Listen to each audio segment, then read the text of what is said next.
Retrospectors. Answering phone. Hello. Nah, just kidding. Sega Saturn, Netlink. Come on, remember? We're doing Shadows of the Tusk, and I haven't played this game in a really long time online, and had like a full match in like a year basically.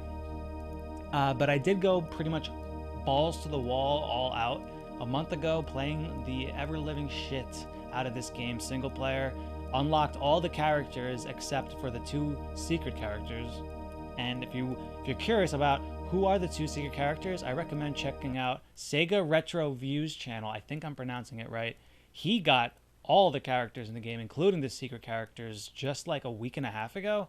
So round of applause to him, because that ain't easy. That's hard. So I'm just gonna pick this. Nah.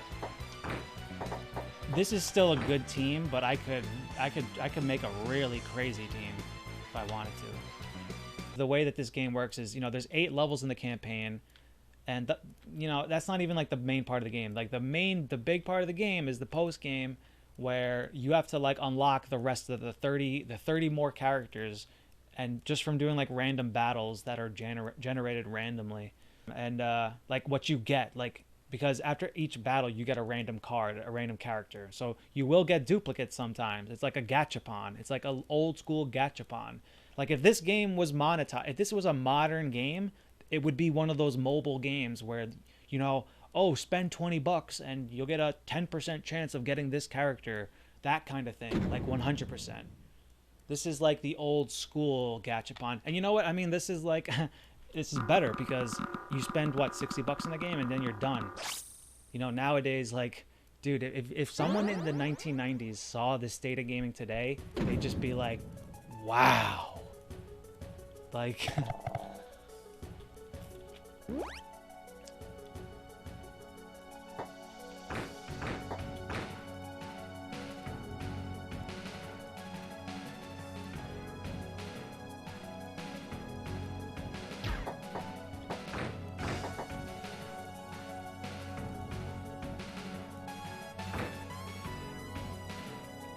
So this girl has a passive skill where every time she gets hurt, the attacker loses 1 AP. That's what Kung Fu does.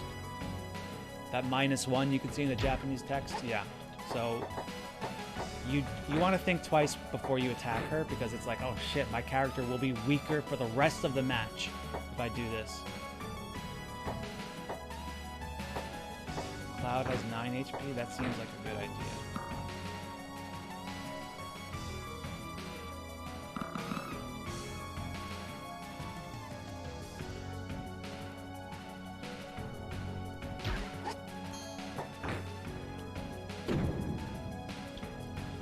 So, I have a lot of the characters that I unlocked from playing the post game, and he only has the characters that you started out with, so I pretty much have an advantage.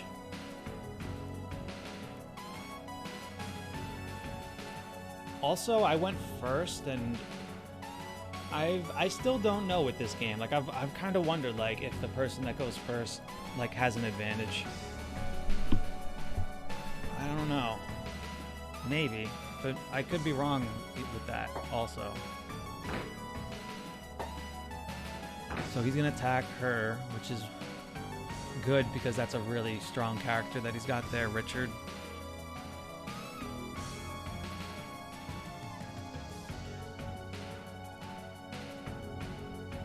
And it's a good thing that my leader is this yellow robot, because that means he has a passive skill called anti-magic, so he can't get hurt by magic, which is good because he has a wizard on the bottom right, Zadok. He could fireball anybody from any distance anywhere on the map. And it's really bad when you have a leader that is just taking 2 damage each turn, because the wizard just keeps attacking him with a fireball. And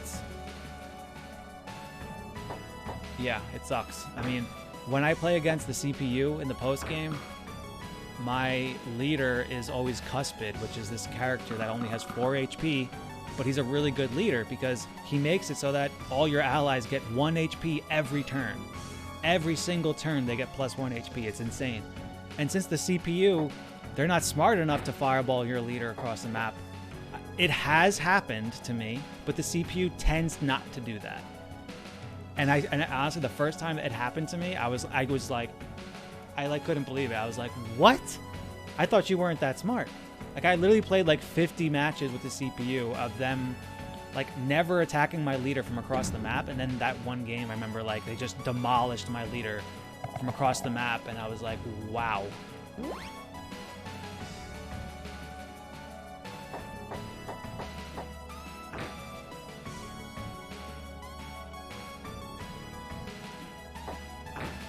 So she has to attack him because, I mean, not much she can really do. I wouldn't mind if she stays here and gets hurt and maybe even dies, because she's just going to make these characters weaker from getting hit again. So these both are doing 3 damage. That's good. He's going to move up and do the hand grenade, which is crazy.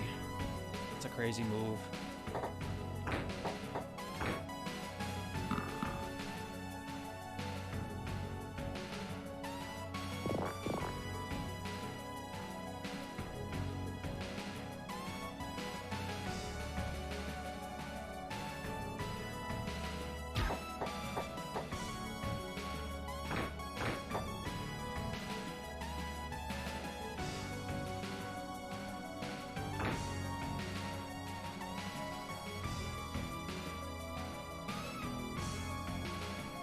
So I have 10 mana. I should summon somebody who has a good amount of HP. So, just in case, Rachel has 11 HP. Just in case the Zadok does a firewall attack, which does 8 damage. And now it's ending turn.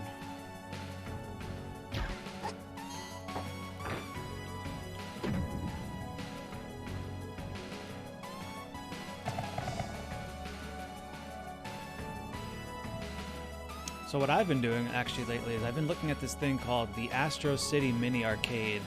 Maybe you guys have heard of it. It just came to my, I just found out that this thing existed like this week, and I think it looks really cool, and it has a lot of really cool Sega arcade games that have never come to console, like Dark Edge and Golden Axe: The Revenge of Death Adder, and it has a little joystick thing, and that's one peripheral that I don't have. Oh man, you know what? Here's the thing with that. It's just like, you know, I know that it's just a little piece of junk where I can, you know, go on my computer and just have an emulator and just, you know, just have these games for free. And it's 130 bucks for that thing, but it just looks sick. I appreciate that it has controller ports. And I appreciate that it has HDMI out, so I can connect to the TV if I want to. And I just appreciate the game library, really. Like, there's a lot of arcade games in there that are just fucking amazing. That's something that I want. I mean, this is another toy that I want that I'll probably never get. I don't know if you guys have been keeping up with the Amico, but the Amico got delayed again, and I remember last year I was playing Phantasy Star Online Dreamcast, talking about the Amico and how it was coming out in October 2020, and how like I didn't really have a lot of faith in it. And like the camp that I'm in with the Amico is that like I actually thought it sounded cool. Like, oh, I get to play these old Atari and a television. Yeah, Atari, it seemed like they had Atari IPs, or not. They're not Atari IPs, but just like IPs that were present during that time, and like remastered with online. And it turns out that the Amico doesn't even have online multiplayer, even though the initial 2018 trailer for the Amico advertised online multiplayer. So it's just like, you know what? If it's gonna cost $250 and not even have online multiplayer, then I'm gonna have to sign out.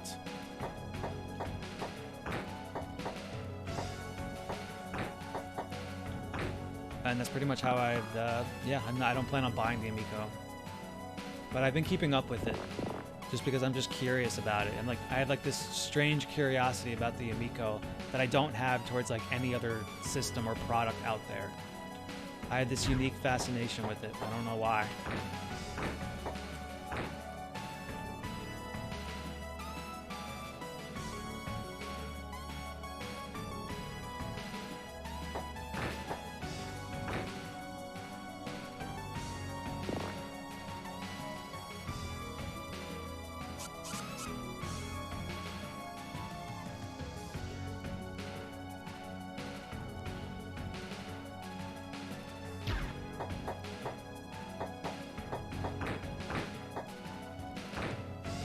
Another thing that I've been thinking about lately, just kind of fantasizing, because probably isn't happening, but, it's been quite some time since Sega released the Genesis Mini. And the Genesis Mini, from what I think I read that it sold over 30 million units somewhere. Is that an accurate number? That seems like a really high number. Let me look that up again.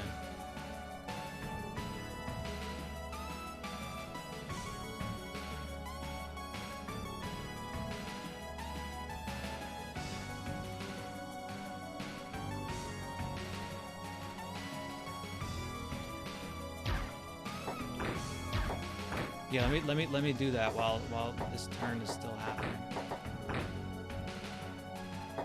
Let's summon Cuspid just for the hell of it.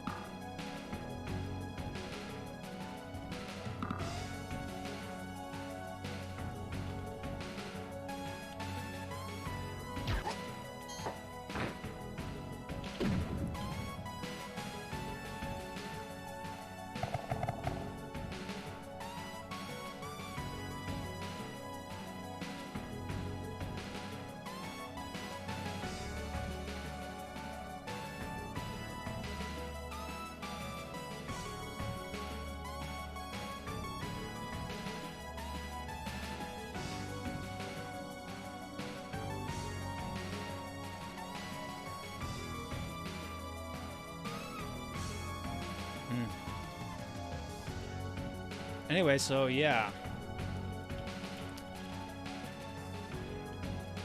Another thing I've been really thinking about a lot is if Sega is ever going to do a Saturn Mini or Dreamcast Mini, and I wouldn't even be... I think like it would be a good idea to just do like a hybrid system, like put 20 Saturn games and 20 Dreamcast games, and then you know what I think they should do, which again, like this is such insane wishful thinking, like it's just not gonna happen, but I just think like there's a way Sega can kind of like pseudo return to the hardware business if they do this. And what I think they should do is do the hybrid 20 Saturn, 20 Dreamcast games. And what if they had some subscription service like, Xbox Live, Nintendo Switch Online, PlayStation Network, where, $20 a month, or $20 a year or $25 a year or something like that. And every month they just add new games to the catalog. Like, it doesn't have to be many games. Like, it can be 2 games, like one Saturn, one Dreamcast game or something like that per month. They can do that even if it's just for like 1 year. So that it just ends up being like, 24 games added. That would be sick. People would love that. People would like band together and theorize like, oh, what's the next game going to be for the next month? Like, and some of these games, you bet your ass they're going to be online. Multiplayer's coming back. Like, why not have the original Phantasy Star Online? And I don't know. It's just like, again, super just a fantasy in my head. But Sega is just sitting on so many IPs that I just don't get why not. And that's the thing. Like, it's like they're returning to the hardware business without making new games. Like, all they have to do is take the IPs that they already have. Could you just like imagine that? Like, imagine they did this. They sold the system for like, I don't know, $120 or something. Whatever. And then they do this. Like, people would buy that. And, like, they would have mad subscribers to this service, I think. People would love that, man.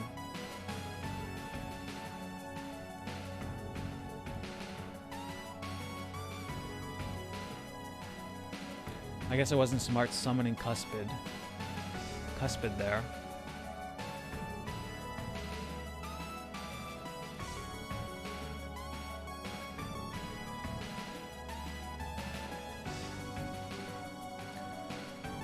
But yeah, I mean, even Arabian Fight and like, there's so many cool games that I've been learning about. Like in the past month, I've just been like doing like heavy research on old Sega franchises, and there's some pretty cool stuff out there.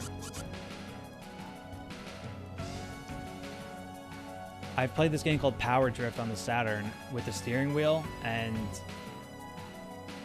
it's another one of those games that like Outrun, it's a super scaler. It's like not really 3D, but that game is also like a lot of fun. Like I love having the steering wheel, which I got right here next to me. It's still here. And trying to think what other game I played that I really liked. I have my games right here. I like Virtua Racing Deluxe a lot. I think weighing in Dead Heat. I think I like that one. I think that's the one where you have to like pick which girl you want to drive with you. It's kind of funny.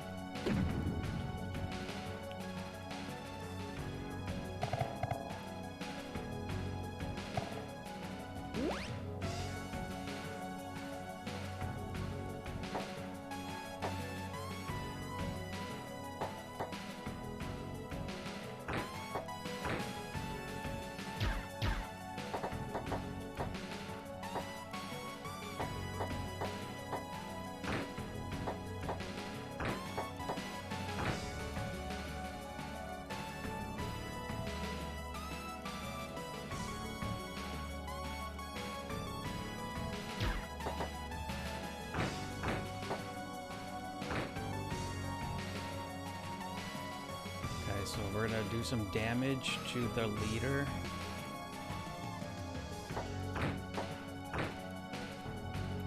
And then we'll take out the cavalry.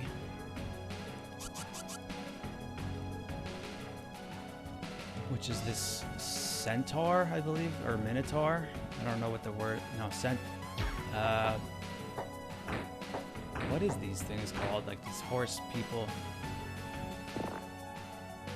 You know, like Motaro from Mortal Kombat.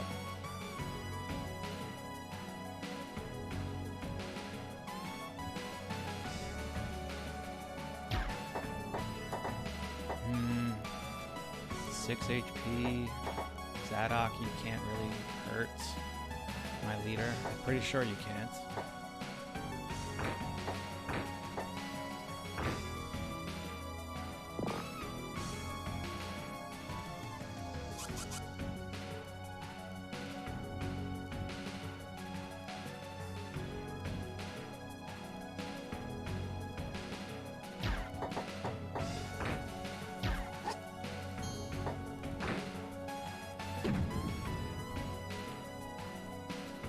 You know, it would actually be a good idea if you were actually like to put this video at like 1.5 times speed.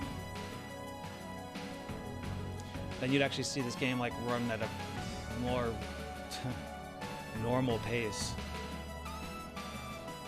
But you know what? I mean, we haven't disconnected. That's pretty good. I know that doesn't sound too good, like, but it's very good. It's very good.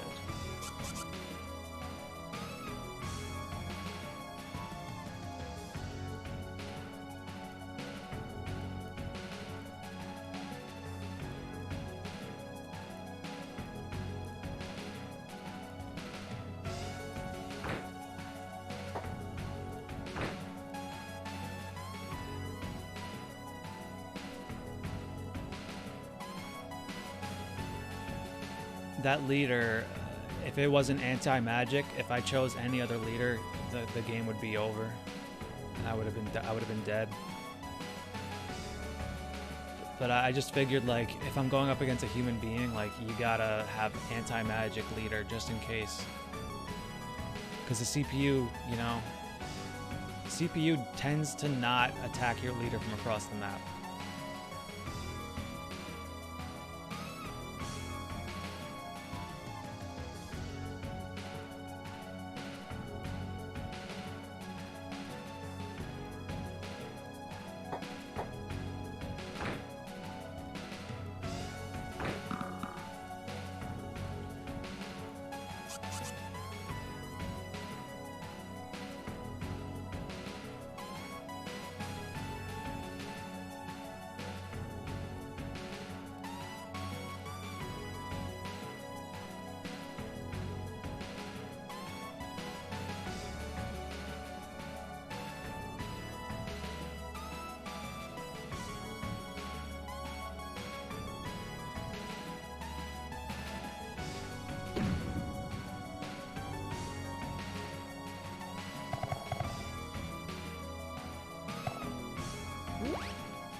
Man, Rachel with her she only's got 2 damage. She can only do 2 damage. She's just not the strongest person.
You know, it's a really good thing that this game doesn't disconnect, because these games could go on a really long time.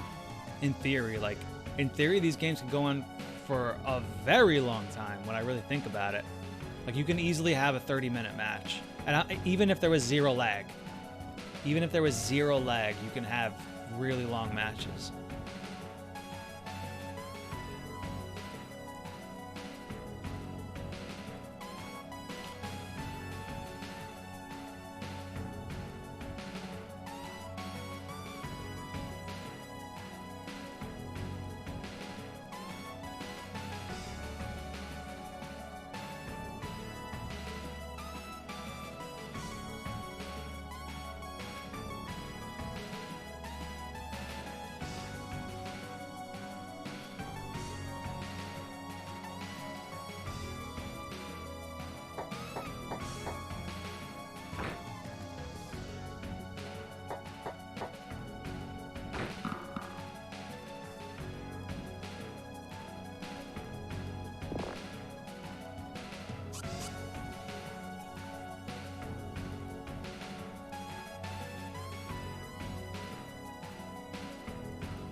Curing poison.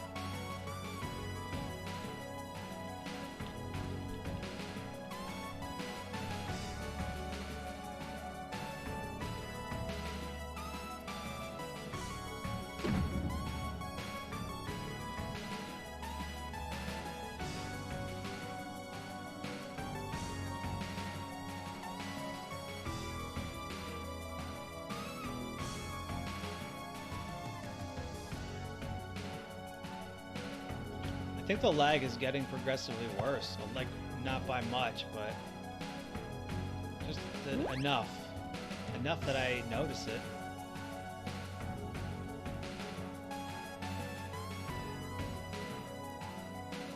Maybe a lot. Yeah, this is pretty bad.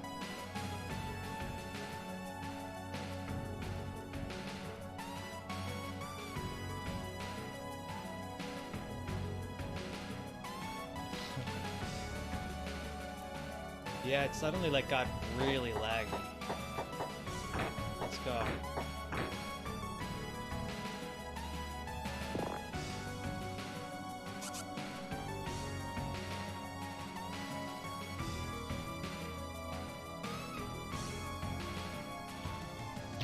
Hangman gets to finish the job.